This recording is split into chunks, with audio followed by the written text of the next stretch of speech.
بسم اللہ الرحمن الرحیم بسم اللہ الرحمن الرحیم الحمد للہ والصلاة علی اہلہا۔ عزیز طلبہ، السلام علیکم ورحمۃ اللہ وبرکاتہ۔ امید ہے آپ سب خیریت سے ہوں گے۔ شرح المعول کتاب الصلاۃ درس نمبر 359 میں نماز آیات میں قراءت کے احکام بیان ہوں گے۔ بقیہ واجب اور مستحب نمازیں زیر بحث ہیں۔ نماز آیات میں قراءت کے احکام کی تفصیل بیان ہوگی۔ نماز آیات میں قراءت کا کلیہ قاعدہ کیا ہے، متعلقہ فروعات اور مسائل کو بیان کیا جائے گا اور روایات اور احادیث کا تذکرہ بھی آئے گا۔ سب سے پہلے عبارت کو دیکھتے ہیں۔ فرمایا وَالضَّابِطُ أَنَّهُ مَتَى رَكَعَ عَنْ سُورَةٍ تَامَّةٍ وَجَبَ فِي الْقِيَامِ عَنْهُ الحمد وَيَتَخَيَّرُ بَيْنَ إِكْمَالِ سُورَةٍ مَعَهَا وَتَبْعِيضِهَا، وَمَتَى رَكَعَ عَنْ بَعْضِ سُورَةٍ تَخَيَّرَ فِي الْقِيَامِ بَعْدَهُ بَيْنَ الْقِرَاءَةِ مِنْ مَوْضِعِ الْقَطْعِ وَمِنْ غَيْرِ سُورَةٍ مِنَ السُّورَةِ مُتَقَدِّمًا وَمُتَأَخِّرًا وَمِنْ غَيْرِهَا۔ قانون کیا ہے جب پانچ رکوع ہیں ہر رکعت میں نماز آیات میں، تو قراءت کیسے کی جائے گی؟ کچھ تفصیل تو پہلے بیان ہو چکی ہے، اب اس کو قاعدہ کلیہ کی صورت میں بیان کرتے ہیں۔ والضابط، قانون یہ ہے، کلیہ قاعدہ یہ ہے، انہ متی رکع عن سورۃ تامۃ، جب انسان مکمل صورت کے ساتھ رکوع کر لے، واجب فی القیام عنہ الحمد، تو اس کے بعد والے قیام میں پھر اس کو ساتھ مکمل سورہ حمد بھی پڑھنی پڑے گی۔ وَيَتَخَيَّرُ بَيْنَ إِكْمَالِ سُورَةٍ مَعَهَا وَتَبْعِيضِهَا، اور اس کے ساتھ جو سورت پڑھنی ہے اس میں اختیار ہے کہ وہ مکمل سورت پڑھے یا اس کے پھر حصے کر دے۔ تبعید یعنی اس کے حصے کرنا۔ تو جب بھی انسان نماز آیات کے رکوعات میں قیام کی حالت میں کیا کرتا ہے، الحمد کے بعد والی صورت کو مکمل کر دیتا ہے، تو اس کے بعد والے پھر قیام میں رکوع کے بعد اسے الحمد پڑھنی پڑے گی، چاہے اس کے ساتھ مکمل صورت پڑھے یا اس صورت کے حصے کر لے۔ وَمَتَى رَكَعَ عَنْ بَعْضِ سُورَةٍ تَخَيَّرَ فِي الْقِيَامِ بَعْدَهُ بَيْنَ الْقِرَاءَةِ مِنْ مَوْضِعِ الْقَاطِعِ، اور جب رکوع کرے کسی صورت کا کچھ حصہ پڑھ کر، تخیر فی القیام بعدہ، تو اس کے بعد جو قیام کرے گا تو اس میں اختیار ہے اسے بین القراءۃ من موضع القطع، کہ اس صورت کا جہاں پر اس کو چھوڑا تھا اس کے ساتھ جو ہے نا جی کیا کرے، قراءت شروع کر دے، اسی صورت کا جہاں سے حصہ چھوڑا تھا اس کے بعد والا حصہ شروع کر دے، یہ بھی اس کو اختیار ہے۔ وَمِنْ غَيْرِهِ مِنَ السُّورَةِ، اور اسے اختیار ہے کہ اسی صورت میں موضع القاطع یعنی جہاں پر اس نے قراءت کو چھوڑا تھا اس کے علاوہ کسی جگہ سے اس صورت کو شروع کر دے۔ متقدماً، چاہے جو پہلے پڑھ چکا ہے اس سے شروع کرے، ومتأخراً، یا جناب علی جہاں پر چھوڑا تھا اس کے بعد ایک آدھ آیت چھوڑ کے اس کے بعد اس کو شروع کرے، اس طرح اس کو اختیار ہے۔ وَمِنْ غَيْرِهَا، اور اسے تیسرا بھی ایک اختیار ہے کہ وہ کیا کرے، کسی اور صورت سے کچھ حصہ پڑھ لے، یعنی یا تو جہاں پہ قراءت کو چھوڑا تھا وہیں سے شروع کر لے، یا اسی صورت کے جہاں پہ چھوڑا تھا اس سے پہلے والی آیات سے شروع کرے، یا اسی صورت سے جہاں پر چھوڑا تھا قراءت کو اس کے بعد ایک آدھ آیت چھوڑ کے اس کے بعد کو شروع کرے، یا پھر کیا کرے کسی دوسری صورت سے جا کر کچھ حصہ پڑھ لے۔ تو یہ تبعیض جو ہوتی ہے، کیا کہتے اس کو، صورت کے حصے کیے جاتے ہیں، تو اس میں اس کو 4 قسم کے اختیار ہو گئے۔ مثال کے طور پر اگر اس نے سورہ حمد کے بعد سورہ توحید کا کچھ حصہ پڑھا تھا،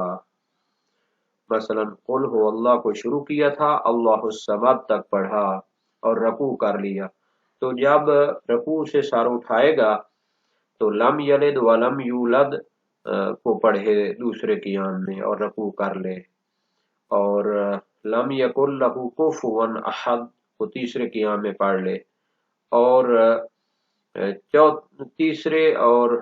چوتھے قیام کے لیے کوئی دوسری صورت پڑھ لے، یا اسی سورہ قل ہو اللہ کو شروع کرے، چاہے اس کو پورا پڑھے یا اس کے بھی حصے کرے۔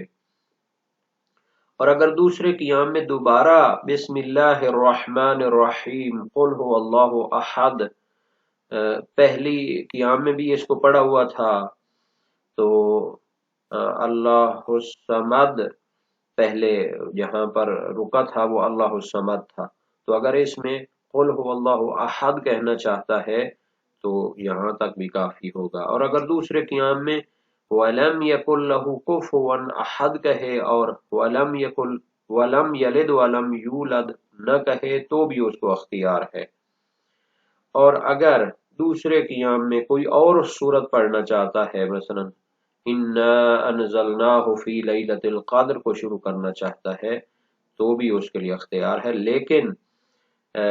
ایک قانون کا وہ خیال رکھے کہ پانچوں جو قیام ہیں ان میں ایک صورت کو مکمل بھی پڑھنا چاہیے، چاہے پہلے میں چاہے آخری میں، چاہے مجموعاً ایک صورت مکمل اس میں پڑھی جا چکی ہو۔ تو یہ اس کے احکام تھے کہ جب وہ کسی صورت کو کچھ حصہ پڑھتا ہے تو بعد والے قیام میں اسے اختیار ہے کہ اسی جگہ سے جہاں سے چھوڑا تھا وہاں سے شروع کرے، یا اسی صورت کے پھر جہاں سے چھوڑا تھا اس سے پہلے والے حصے سے شروع کرے، یا جہاں سے چھوڑا تھا اس کی کچھ آیات چھوڑ کے اس کے بعد والے حصے کو شروع کرے، یا پھر کسی اور صورت کو شروع کر لے۔ وتجب إعادة الحمد فيما عدا الأول مع احتمال عدم الوجوب في الجميع، لیکن ایک چیز تو اس کا خیال رکھنا ہے، سورہ الحمد تاجب و اعادت الحمد، سورہ حمد کو دوبارہ پڑھنا واجب ہوگا، فیما عدل اول کہ وہ جو صورتیں بنی تھیں اگر پہلے جہاں پہ اس نے چھوڑا تھا صورت کو وہیں سے شروع کرتا تو اس کے ساتھ سورہ الحمد پڑھنے کی ضرورت نہیں ہے، لیکن اگر اس کے علاوہ جو دوسری صورتیں ہیں یعنی اسی صورت کو جہاں پہ چھوڑا تھا اس سے پہلے شروع کرنا چاہتا ہے، اس کی کچھ آیات چھوڑ کر اس کے بعد شروع کرنا چاہتا ہے، یا کسی اور صورت کو شروع کرنا چاہتا ہے، تو ان تین صورتوں میں فرماتے ہیں کہ سورہ حمد بھی ان کے ساتھ پڑھنا واجب ہوگی، مع احتمال عدم الوجوب فی الجمیع، اور احتمال یہ بھی ہے کہ ان تمام صورتوں میں سورہ حمد کو دوبارہ پڑھنا واجب نہ ہو، چونکہ ان تمام صورتوں میں وہ کیا ہے مکمل صورت اس کے ساتھ نہیں پڑھ رہا بلکہ اسی صورت کے بقیہ حصے کو پڑھ رہا ہے، چاہے تھوڑا پہلے سے شروع کرے چاہے تھوڑا بعد سے شروع کرے یا کسی اور صورت کو شروع کرے، لیکن مکمل صورت نہیں پڑھنا چاہتا تو پھر اس کو اختیار ہے کہ وہ کیا کرے، سورہ حمد ساتھ نہ پڑھے۔ یہ ایک احتمال کی حد تک ہے، جبکہ فتویٰ یہ ہے واجب ہے کہ سورہ حمد ان کے ساتھ پڑھنی پڑے گی، صرف اس صورت میں سورہ حمد نہیں پڑھنی پڑے گی جب وہ یہاں پہ صورت کو چھوڑا تھا وہیں سے آگے اس کو شروع کرے۔ وَيَجِبُ مُرَاعَاتُ سُورَةٍ فَصَاعِدًا فِي الْخَمْسِ، اور واجب ہے ایک چیز کا خیال رکھے کہ ایک صورت مکمل اس نے پڑھنی ہے، ایک صورت مکمل کا لحاظ کرنا واجب ہے، فَصَاعِدًا یا اس سے زیادہ صورتیں بھی پڑھ سکتا ہے، فِي الْخَمْسِ مجموعاً جب 5 رکوع اس کے مکمل ہوں تو اس کے سورہ حمد کے ساتھ ایک دوسری صورت بھی مکمل ہو چکی ہو۔ وَمَتَى سَجَدَ وَجَبَ إِعَادَةُ الْحَمْدِ سَوَاءٌ كَانَ سُجُودُهُ عَنْ سُورَةٍ تَامَّةٍ عَنْ بَعْضِ سُورَةٍ، رکوعوں کے ساتھ حمد و سورت کی قرات کی تفصیل بیان ہو رہی ہے۔ فرماتے ہیں جب ایک رکعت کی رکوعات اور اس کی قراتیں مکمل ہو گئیں، واجب اعادۃ الحمد، تو جب دوسری رکعت کے لیے کھڑا ہوگا تو اس میں سورہ حمد کا پڑھنا واجب ہوگا، سواء کان سجودہ عن سورۃ تامۃ، چاہے اس نے جب سجدے کے لیے گیا تھا تو اس نے مکمل صورت کی تھی آخری قیام میں، یا اس صورت کا کچھ حصہ پڑا تھا اور اس سے پہلے والے رکوعوں میں ایک صورت مکمل کر چکا تھا، لیکن آخری قیام میں اس نے کوئی صورت شروع کی تھی لیکن اس کی چند آیات پڑھنے کے بعد وہ سجود میں چلا گیا تھا۔ تو بہرحال جب دوسری رکعت کے لیے قیام کرے گا تو پھر اس کو مکمل سورہ حمد پڑھنی پڑے گی، کما لو کان قد اتم سورۃ قبلها فی الرکعۃ، جیسا کہ اس نے ایک سورت کو مکمل کر لیا تھا قبلها فی الرکعۃ، اس آخری جو مثلا قراءت تھی اس سے پہلے اس کو مکمل کر چکا تھا، آخری قیام میں اس نے کیا کیا، ایک سورت کے کچھ حصے کو پڑھ لیا۔ ثم له ان يبني على ما مضى او يشرع في غيرها، لیکن بہرحال واجب ہے کہ جب دوسری رکعت کے لیے قیام کرے تو پھر اس کو سورہ حمد پڑھنی ہے، لیکن اس کے بعد ثم له، پھر اس کے لیے اختیار ہے کہ ان يبني على ما مضى، سورہ حمد کے بعد پہلی رکعت کے آخری قیام میں جو اس نے صورت چھوڑی تھی ادھر سے اس کو شروع کر لے، اور یشرع فی غیرہا، یا پھر کوئی دوسری صورت کو ابتدا سے شروع کرے، اس کو اختیار ہے۔ فَإِن بَنَا عَلَيْهَا وَجَبَ سُورَةٌ غَيْرُهَا كَامِلَةٌ فِي جُمْلَةِ الْخَمْسِ، پس اگر اس صورت پر بنیاد رکھے کہ جس کو پہلی رکعت کے آخری قیام میں کچھ حصہ اس کا پڑھا تھا، تو پھر اس کو مکمل کرنے کے بعد واجب ہے سورۃ غیرہا کاملہ، کہ اس کے بعد پھر ایک سورت کاملہ بھی پڑھنا واجب ہے، فی جملۃ الخمس، اور وہ ان تمام جو 5 رکوع ہوں گے اس کے دوسری رکعت کے، ان میں کسی نہ کسی جگہ اس کو مکمل پڑھے، چاہے کسی ایک قیام میں مکمل پڑھ دے یا پھر دوسری صورت شروع کر کے اس کے پھر حصے کر کے ان بقیہ جو ہیں اس کے قیامات ان میں ان کو مکمل کرے۔ تو یہ تھے احکام قراءت، جس کی تفصیل بیان ہو گئی، اور یہ جو ہوتا ہے صحیح زرارہ بن آیون کوفی اور محمد بن مسلم ثقفی کوفی، اس کی روایت ہے، سألنا ابا جعفر علیہ السلام عن صلاة الخسوف کم رکھی رکعتن او کیف نصلیہا، ہم نے امام باقر علیہ السلام سے نماز گرہن کے بارے میں پوچھا کتنے رکعت ہے اور کیسے ہم پڑھیں، فرمایا ہی 10 رکعات و 4 سجدات، یہ 10 رکوع اور 4 سجدے ہیں، تفتح الصلاة بتکبیرہ و ترکع بتکبیرہ و ترفع رأسک بتکبیرہ الا فی الخامسہ التي تسجد فیہا وتقول سمع اللہ لمن حمدہ، نماز کو تکبیرۃ الاحرام سے شروع کریں اور تکبیر کہہ کر ہی رکوع میں جائیں، اور جب سر اٹھائیں رکوع سے تو تکبیر کہیں، مگر پنجم جو رکوع ہوگا تو جس کے بعد سجدے میں جانا ہے تو اس میں کہیں گے سمع اللہ لمن حمدہ، تقنط فی کل رکعتین قبل الرکوع فتطیل القنوت والرکوع علی قدر القراءۃ والرکوع والسجود، ہر دوسرے رکوع میں قنوت پڑھیں گے رکوع سے پہلے، اور قنوت کو لمبا پڑھیں، اور رکوع جو ہے وہ قراءت اور رکوع اور سجود جتنا ہونا چاہیے۔ فَإِن فَرَغْتَ قَبْلَ أَن يَنْجَلِي فَاقْعُدْ وَادْعُ اللَّهَ حَتَّى يَنْجَلِي، اگر سورج گرہن ختم ہونے سے پہلے نماز مکمل کر لو تو پھر بیٹھ جاؤ اور اللہ سے دعا کرو یہاں تک کہ سورج گرہن ختم ہو جائے۔ فَإِنِ انْجَلَا قَبْلَ أَن تَفْرُغَ مِنْ صَلَاتِكَ فَأَتِمْ مَا بَقِيَ وَتَجْهَرْ بِالْقِرَاءَةِ، اور اگر تمہاری نماز مکمل کرنے سے پہلے ختم ہو جائے گرہن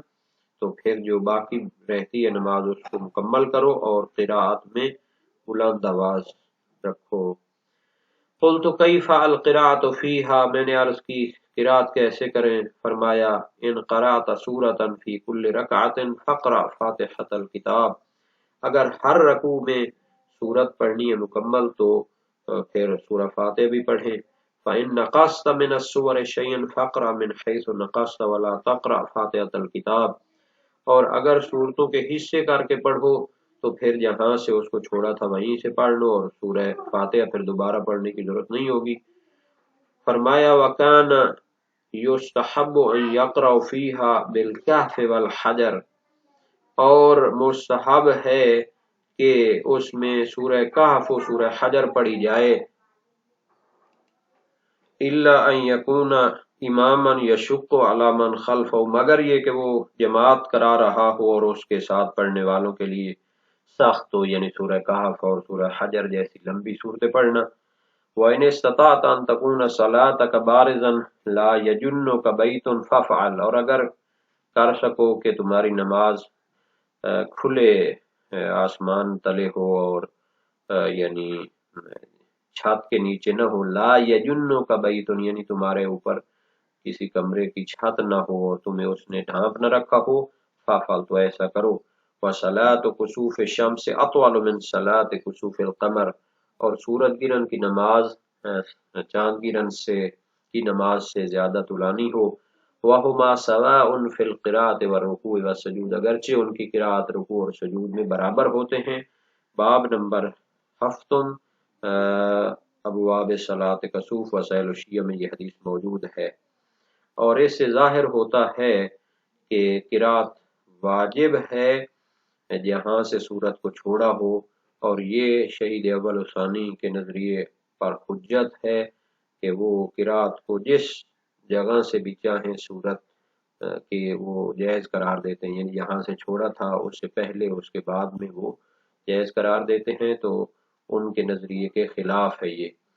وہ کہتے ہیں چاہے جہاں سے چھوڑا تھا وہاں سے شروع کرے، یا اس سے پہلے یا اس کے بعد والے۔ اور ظاہر ہے کہ سورت جس کو یعنی شروع کیا تھا تو اس کو مکمل کرنا بھی واجب ہے، اور یہ بھی شہید اول و ثانی کے نظریے کے خلاف حجت ہے، اور شیخ طوسی کی مبسوط میں بھی وہ نظریہ تھا شہیدین کا کہ وہ کہتے تھے کہ جائز ہے کہ اس سورت کے بقیہ حصے کو چھوڑ کر کسی اور سورت کو بھی شروع کر سکتا ہے۔